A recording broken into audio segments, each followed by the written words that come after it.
यिर्मयाह भविष्यवक्ता की पुस्तक अध्याय 44। यिर्मयाह भविष्यवक्ता की पुस्तक अध्याय 44। जितने यहूदी लोग मिस्र देश में मिग्दोल, तहपन्नेस और नोप नगरों और पत्रोस देश में रहते थे, उनके विषय यिर्मयाह के पास यह वचन पहुंचा। इस्राएल का परमेश्वर, सेनाओं का यहोवा यो कहता है कि जो विपत्ति मैं यरूशलेम और यहूदा के सब नगरों पर डाल चुका हूं, वह सब तुम लोगों ने देखी है। देखो, वे आज के दिन कैसे उजड़े हुए और निर्जन हैं, क्योंकि उनके निवासियों ने वह बुराई की जिससे उन्होंने मुझे रीस दिलाई थी। वे जाकर दूसरे देवताओं के लिए धूप जलाते थे और उनकी उपासना करते थे, जिन्हें न तो तुम और न तुम्हारे पुरखा जानते थे। तो भी मैं अपने सब दास भविष्यवक्ताओं को बड़े यत्न से यह कहने के लिए तुम्हारे पास भेजता रहा कि यह घृणित काम मत करो, जिससे मैं घृणा करता हूं। पर उन्होंने मेरी न सुनी और न मेरी ओर कान लगाया कि अपनी बुराई से फिरे और दूसरे देवताओं के लिए धूप न जलाए। इस कारण मेरी जलजलाहट और कोप की आग यहूदा के नगरों और यरूशलेम की सड़कों पर भड़क गई, और वे आज के दिन तक उजाड़ और सुनसान पड़े हैं। अब यहोवा सेनाओं का परमेश्वर, जो इस्राएल का परमेश्वर है, यो कहता है, तुम लोग क्यों अपनी यह बड़ी हानि करते हो कि क्या पुरुष, क्या स्त्री, क्या बालक, क्या दूध पीवा बच्चा, तुम सब यहूदा के बीच से नाश किए जाओगे और कोई न रहे। क्योंकि इस मिस्र देश में जहां तुम परदेशी होकर रहने के लिए आए हो, तुम अपने कामों के द्वारा अर्थात दूसरे देवताओं के लिए धूप जलाकर मुझे रीस दिलाते हो, जिससे तुम नाश हो जाओगे, और पृथ्वी भर की सब जातियों के लोग तुम्हारी जाति की नामधराई करेंगे और तुम्हारी उपमा देकर शाप दिया करेंगे।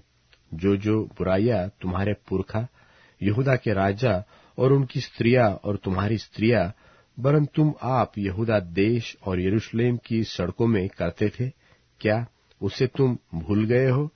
आज के दिन तक उनका मन चूर नहीं हुआ, और न वे डरते हैं, और न मेरी उस व्यवस्था और उन विधियों पर चलते हैं जो मैंने तुम्हारे पूर्वजों को और तुमको भी सुनवाई है। इस कारण इस्राएल का परमेश्वर, सेनाओं का यहोवा यो कहता है, देखो, मैं तुम्हारे विरुद्ध तुम्हारी हानि करूंगा, ताकि सब यहूदियों का अंत कर दूं, और बचे हुए यहूदी जो हठ करके मिस्र देश में आकर रहने लगे हैं, वे सब मिट जाएंगे। इस मिस्र देश में छोटे से लेकर बड़े तक वे तलवार और महंगी के द्वारा मर के मिट जाएंगे, और लोग उन्हें कोसेंगे और चकित होंगे, और उनकी उपमा देकर शाप दिया करेंगे और निंदा भी करेंगे। सो जैसा मैंने यरूशलेम को तलवार, महंगी और मरी के द्वारा दंड दिया है, वैसा ही मिस्र देश में रहने वालों को भी दंड दूंगा, कि जो बचे हुए यहूदी मिस्र देश में परदेशी होकर रहने के लिए आए हैं, यद्यपि वे यहूदा देश में रहने के लिए लौटने की बड़ी अभिलाषा रखते हैं, तो भी उनमें से एक भी बचकर वहां लौटने न पाएगा। केवल कुछ ही भागी हुओं को छोड़ कोई भी वहां न लौटने पाएगा। तब मिस्र देश के पत्रोस में रहने वाले जितने पुरुष जानते थे कि उनकी स्त्रियां दूसरे देवताओं के लिए धूप जलाती है, और जितनी स्त्रियां बड़ी मंडली में पास खड़ी थी, उन सबों ने यिर्मयाह को यह उत्तर दिया, जो वचन तूने हमको यहोवा के नाम से सुनाया है, उसको हम नहीं सुनने के। जो जो मन्नतें हम मान चुके हैं, उन्हें हम निश्चय पूरी करेंगी। हम स्वर्ग की रानी के लिए धूप जलाएंगे और तपावन देंगे, जैसे कि हमारे पुरखा लोग और हम भी अपने राजाओं और हकीमों समेत यहूदा के नगरों में और यरूशलेम की सड़कों में करते थे, क्योंकि उस समय हम पेट भर के खाते और भले चंगे रहते और किसी विपत्ति में नहीं पड़ते थे। परंतु जब से हमने स्वर्ग की रानी के लिए धूप जलाना और तपावन देना छोड़ दिया, तब से हमको सब वस्तुओं की घटी है और हम तलवार और महंगी के द्वारा मिट चले हैं। और स्त्रियों ने कहा, जब हम स्वर्ग की रानी के लिए धूप जलाती और चंद्राकार रोटियां बनाकर तपावन देती थी, तब अपने अपने पति के बिन जाने ऐसा नहीं करती थी। तब यिर्मयाह ने कहा, क्या स्त्री क्या पुरुष, जितने लोगों ने यह उत्तर दिया उन सब से कह, तुम्हारे पुरखा और तुम जो तुम्हारे राजाओं और हकीमों और लोगों समेत यहूदा देश के नगरों और यरूशलेम की सड़कों में धूप जलाते थे, क्या वह यहोवा के ध्यान में नहीं आया? क्या उसने उनको स्मरण न किया?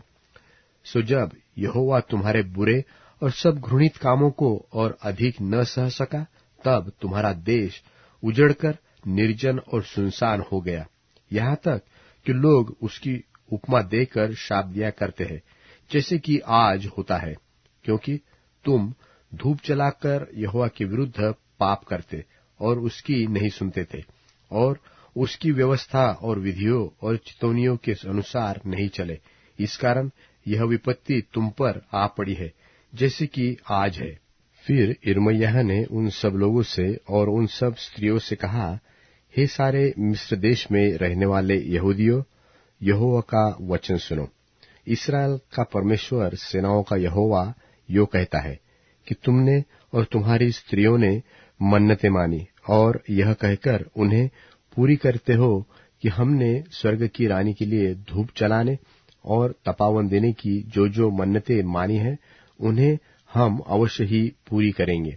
और तुमने अपने हाथों से ऐसा ही किया, सो अब तुम अपनी अपनी मन्नतों को मानकर पूरी करो। परंतु हे मिस्र में रहने वाले सारे यहूदियों, यहोवा का वचन सुनो। सुनो, मैंने अपने बड़े नाम की शपथ खाई है कि अब पूरे मिस्र देश में कोई यहूदी मनुष्य मेरा नाम लेकर फिर कभी यह न कहने पाएगा कि प्रभु यहोवा के जीवन की सौगंध। सुनो, अब मैं उनकी भलाई नहीं हानि ही की चिंता करूंगा। सो मिस्र देश में रहने वाले सब यहूदी तलवार और महंगी के द्वारा मिटकर नाश हो जाएंगे, जब तक कि उनका सर्वनाश न हो जाए।